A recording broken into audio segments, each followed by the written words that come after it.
The white-tailed deer is the oldest surviving deer species in North America.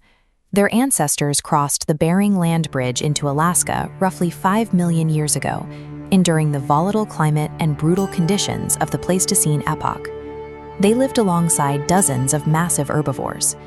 When the last ice age ended, giants like the mammoth and the mastodon were unable to adapt to the changing landscape and vanished entirely. The predators were even more imposing. The whitetail shared its territory with packs of dire wolves, the giant bulldog bear, and the 7-inch fangs of the saber-toothed cat.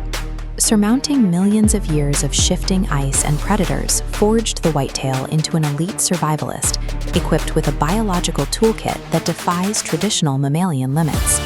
Their resilience is anchored in a capability seen nowhere else: complete annual organ regeneration. Every year, male whitetails shed their antlers and regrow them entirely from scratch. This growth is powered by specialized stem cells differentiating into solid bone. A deer can add an inch of skeletal mass to its antlers daily. Usually, this rapid expansion triggers cancer. However, the whitetail's genome suppresses tumors, blocking abnormal growth while maintaining regenerative power.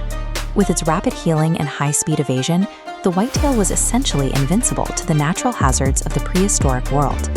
This chart tracks the deer's population over 4 million years, a stable timeline ending abruptly in the late 1800s. By 1900, only 500,000 animals were left. This crash was driven by market hunting. Expanding railroads allowed hunters to ship hides to urban markets with industrial efficiency. The invention of the repeating rifle proved to be the final blow. The deer's ancient instincts for evading close-range predators offered no protection against a hunter who could fire dozens of rounds from a distance.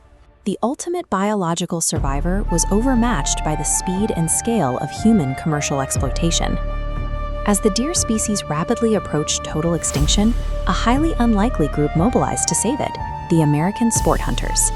Organizations like the Boone and Crockett Club began lobbying for legal frameworks. They ended the era of unregulated slaughter by banning devastating tactics like night hunting and chasing deer with hounds. Long-term survival was secured in 1937 with the Pittman-Robertson Act. This law, supported by the hunting community, created a tax on firearms and ammunition that generates hundreds of millions of dollars for wildlife restoration every year.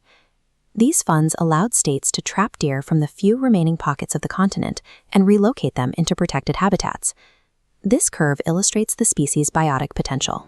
When provided with high-quality habitat and protection from overharvesting, a deer herd can achieve a staggering 89% annual population increase. By creating an artificial safety net, human stewardship finally allowed the deer's ancient biological resilience to reassert itself. The result is one of the greatest successes in conservation history. Today, there are an estimated 30 million white-tailed deer in North America. They have adapted so successfully that they are now overabundant. In many areas, deer have transitioned from the wilderness to human-dominated landscapes, thriving in our agricultural fields and suburban neighborhoods. Because their natural predators are largely gone, modern hunters serve as the primary check on their population. Without this control, deer herds quickly strip forests of native plants, spread disease, and increase the risk of dangerous vehicle collisions. To manage this density, state agencies have shifted strategy. Instead of just preserving males, they now incentivize the harvest of antlerless females to keep herds within the carrying capacity of the land. The whitetail outlasted the ice ages and outmaneuvered prehistoric monsters. But its future now depends on a paradoxical system of human conservation and the very hunters who once brought it to the brink.